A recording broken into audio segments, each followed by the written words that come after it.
안녕하십니까. 황태순 TV의 황태순입니다. 2020년 10월 4일 일요일입니다. 10월 4일. 2007년이죠. 2007년 노무현 대통령 임기 말에 북한에 가서 김정일 만나서 14합의라는 북한의 마구잡이 퍼주기 약속음 끊어주고 왔죠. 그 결과 어떻게 되었습니까? 박왕자 씨 북한군에 의해서 사살되었습니다. 그리고 연평도 천안함 포격당하고 격침당했습니다. 최근 지난 9월 22일 우리 해수부 공무원 이씨 47세 이씨 북한군에 의해서 사살되고 또 시신이 연유를 발라서 훼손 소각되었습니다. 근데 지금 보면 야당에서 계속 이와 같은 문제들을 제기하면은 대한민국 국방부라는 데서는 뭐라고 얘기하냐니까 우리 감청 기록에는 뭐 사살이나 사격 같은 용어가 없었다. 국민들을 갖다가 혼란에 빠뜨리는 그와 같은 어떤 무분별한 언론 보도에 대해서는 법적 조치를 갖다가 하겠다라는 식으로 으름장을 놓고 있습니다.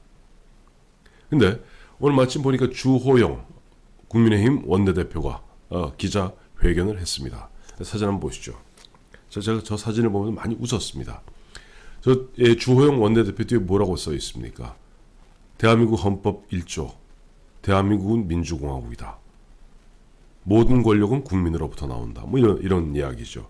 이건 뭐냐니까 바로 2016년 그때 뭐 최순실 뭐 게이트다 그래갖고 이곳 뒤에 광화문에서 언필칭 뭐 자기들이 이야기하는 뭐 200만이 모였다 300만이 모였다 촛불 들고 온갖 광란의 축제를 벌이고 광란의 그 난동을 부리던 바로 그 사람들이 그때 스크럼을 짜고 불렀던 노래가 뭐냐니까 대한민국은 민주공화국이답니다. 뭐 대한민국은 민주공화국이다. 근데 이제 3년이 지나고 나니까 이제는 주호영 원내대표가 이제는 입장이 바뀌어서 야당이 되어서 문재인 정부를 향해서 대한민국은 민주공화국이다 얘기하고 있습니다. 근데 오늘 주호영 원내대표의 그 이야기 중에 굉장히 의미심장한 그리고 정말 이건 반드시 국정조사, 국정감사, 뭐 특검을 통해서라도 반드시 밝혀야 될 이야기들이 하나둘 나오기 시작했습니다. 국방부 표현 그대로 북한 인민군들도 자기네들이 무전으로 주고받는 것들을 갖다 대한민국의 한미 이 정찰 자산이 완벽하게 파악하고 있다는 다 압니다. 뭐 백두다 금강이다 뭐 이시 135다 그래갖고 수많은 정찰 자산들을 통해서 그야말로 우리 777 부대 그 다음에 미국의 NSA는 국방부 산하의 이제 정보기관이죠. 샅샅이 진짜 뭐 손금 보듯이 북한을 다 보고 있습니다. 그렇기 때문에 북한군들도 나름대로 자기들도 음어를 씁니다. 음어. 있죠? 암호죠. 암호를 너무 복잡하게 하면은 못 알아들으니까 빨리빨리 얘기하는데 자, 저놈을 사살하라. 이러면 안 되겠죠? 뭐라고 그럽니까? 저놈을 762 하라. 저놈을 762 하라. 762가 뭐냐니까 북한군은 이제 AK 소총을 갖다가 북한식으로 개조한 68식 이제 보병 자동 소총을 쓰고 있습니다. 이제 흔히 칼리시니코프라고 그러죠. 근데 거기에 들어가는 총알이 7.62mm입니다. 직경이 7.62mm. 근데 길이가 뭐 5cm 정도 되는 7.62mm. 이 7.62mm 곱하기 50mm. 이 AK 소총, 즉 북한식으로 표현하면 68 자동 소총으로 갈겨버려라. 그걸 762 하라. 라고 얘기하는 것이고 당연히 762 하라. 그러면 사살 하라. 라는 것으로 해석하는 것이 맞는 것이지. 국방부는 북한 자기들끼리 정장과 북한 그쪽 해군 사령부가 주고받는 감청한 내용에 사살이니 사격이니 그런 용어 없었으니까 오히려 북한군이 우리 공무원이자 우리 대한민국 국민을 갖다가 사살하고 몸에 연유를 발라서 불태워 그 시신을 소각한 것을 오히려 그런 것을 보도하는 언론을 갖다가 법적 조치하겠다고요? 아니 어느 나라 국방부입니까? 어느 나라 군입니까? 정말 이러면 안 됩니다. 우리 이런 얘기하죠. 흔한 얘기로 깡패들끼리도 야 네가 쟤를 거시기 해버려. 그건 제껴버려 이 뜻입니다.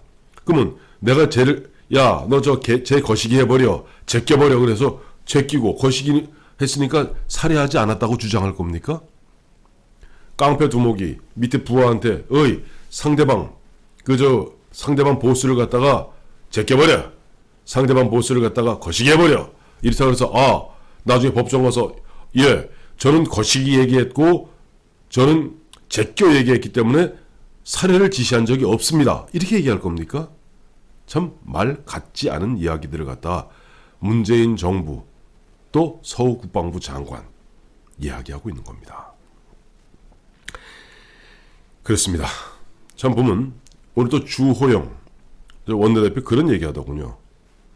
북한의 계몽군주는 소총으로 코로나를 방역했고, 그러니까 그들이 주장하는 것은 뭐냐? 북한이죠. 외부에서 왔기 때문에 사살을 했고, 그 다음에 자기들의 그 어떤 방역 조치의 일환으로 부유물을 태웠다. 이렇게 주장하고 있거든요. 그러니까 주호영 원내대표는 북계몽군주, 계몽군주라는 것은 누가 한 얘기인 줄 아시죠?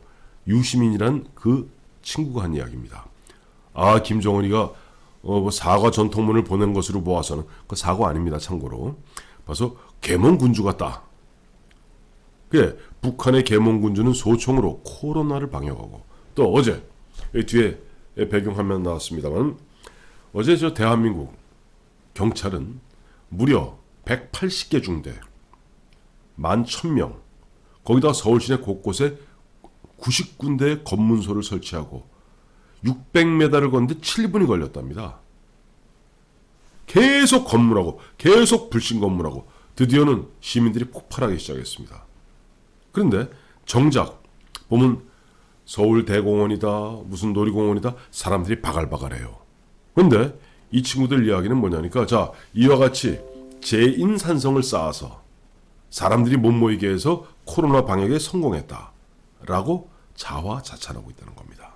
그러니 주호영 원내대표는 북한 계몽군주는 소총으로 코로나를 방역하고 문재인 정부는 경찰 버스로 코로나를 방역하고 이런 얘기를 하게 되는 거죠.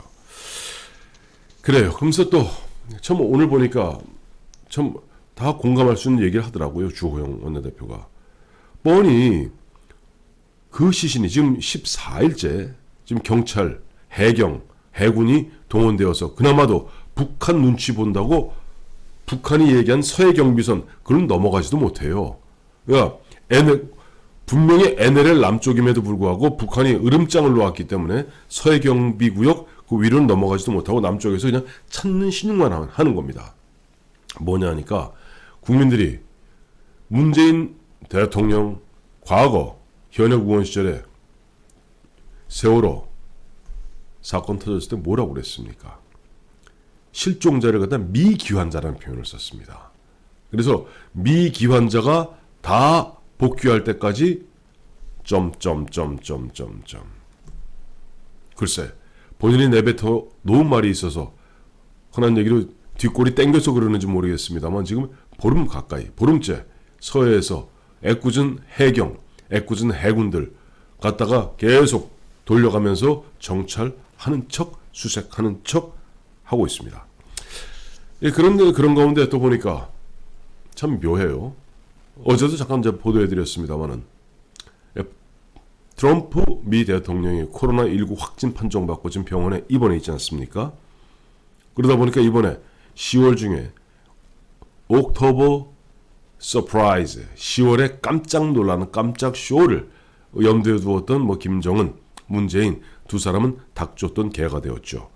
그런데 정말 닥쳤던 개가 되었습니다. 사실은 내일부터 5, 6, 7, 8, 9, 10에서 한 일주일 가까이 폼페이오 미 국무장관이 일본, 한국, 몽골 등을 갖다가 순방하면서 자신들이 구상하고 있는 이른바 인도태평양 그 전략의 어떤 고리를 갖다 한번 재점검하는 특히 우리 입장에서 그것이 굉장히 중요한 게 뭐냐니까 이번에 10월 10일이 북한 노동당 창당 75주년 되는 해입니다. 꺾어지는 해이고 특히 보면 북한에서는 최근에 보니까 지난 2017 2017년에 발사했던 화성 15보다 몇 메다가 더 긴 것으로 지금 추정되고 있는 그런 미사일을 갖다가 10월 10일 날 선보이거나 아니면 그 전후에서 뭐 시험 발사하거나 어쨌든 저강도 도발을 할 가능성이 굉장히 높습니다. 그래서 마침 보니까 북한의 그 미림 비행장이라고 있죠. 미림 비행장의 그 비행 경납 그 텔이라고 그럽니다. 이제 이게 그 우리 기다란 그저 트럭에다가 미사일을 싣고 다니는 이동식 텔. 그 텔을 갖다가 아마 집어넣을 것으로 짐작되는 굉장히 길이가 긴 폭이 넓은 것을 4개를 갖다 지금 얼마 전에 지었거든요. 그래서 지금 미국도 예의주시해서 보고 있는 가운데 결국 북한이 이번에 10월 10일을 갖다 즈음해서 어떤 형태로든지 저강도 도발을 할 것이다. 그렇기 때문에 특히 이번에 최근 보면은 전 세계 보편적 우리 인류의 보편적 시각으로 봤을 때 있을 수 없는 우리 국방부의 표현을 그대로 빌자면은 잦은 의거 입부가는 그런 사람을 갖다가 쏴 죽이고 그런 사람을 갖다가 시신을 갖다가 불태운 그런 만행 야만적 행위에 대해서 국제사회가 경악하고 국제사회가 북한을 갖다가 규탄하고 있는 이런 분위기에 폼페이오가 오늘 이제 발표는 이제 오늘 했어요. 현지 시간 10월 3일입니다만은. 그러니까 내일 5, 6, 7 일본 갔다가 7, 8 한국에 오기로 되어 있었는데 스킵입니다. 한국 뺍니다. 5, 6, 7 일본만 갔다가 다시 본국으로 돌아갑니다. 즉 바로 우리 코앞까지 와서 폼페이오는 어쨌든 간에 우리가 한미, 한일, 미일 이와 같이 어떤 삼각 안보 체제에 있어서 굉장히 중요한 역할을 하는 것이 폼페이오 미국 국무장관입니다. 그럼에도 불구하고 물론 트럼프 대통령이 지금 코로나 때문에 입원하고 있으니까 사실 미국을 갖다 국무장관으로서 비우긴 좀 뒷골이 땡기겠죠. 그럼에도 불구하고 일본은 2박 3일 다녀갑니다만은 그래도 무슨 긴급한 현안이 있는 건 아니지 않습니까? 오히려 긴급한 현안이 있다면 10월 10일 노동당 창당 75주년 맞고 특히 지난 9월 22일 다음에 우리 대한민국 공무원 국민을 갖다가 사살하고 시신을 갖다가 소각 회소라 그러더군요. 회소 해쳐서 태웠다. 그런 어떤 이런다면 한국을 응당 들려야 됨에도 불구하고 한국은 스킵하고 있는 겁니다. 뭐 그럼에도 불구하고 지금 문재인 정부 이 사람들은 어제 이와 같이 재인산성 쌓아서 코로나를 방역했다. 자화자찬하고 있고 또 지난 9월 25일 북한의 통전부를 통해서 정말 김정은 장군님께서 통 크게 계몽군주같이 남녘동포에 미안한 마음을 표시해 주시었다. 라고 희희낙낙하고 있습니다. 자, 앞으로 우리가 북한이 우리 대한민국 공무원을 762 즉 7.62mm 반자동 소총으로 사살한 그것을 놓고 대한민국 국방부는 762라고 이야기했을 뿐 사살하거나 사격하라고 얘기한 적은 없으니 북한은 좋은 분들이다 라고 얘기한다면 그 대한민국 국방부를 갖다 우리가 어떻게 앞으로 대해야 할까요? 참 많은 것을 생각하게 하는 2020년 10월 4일 14 합의 13주년 되는 날입니다.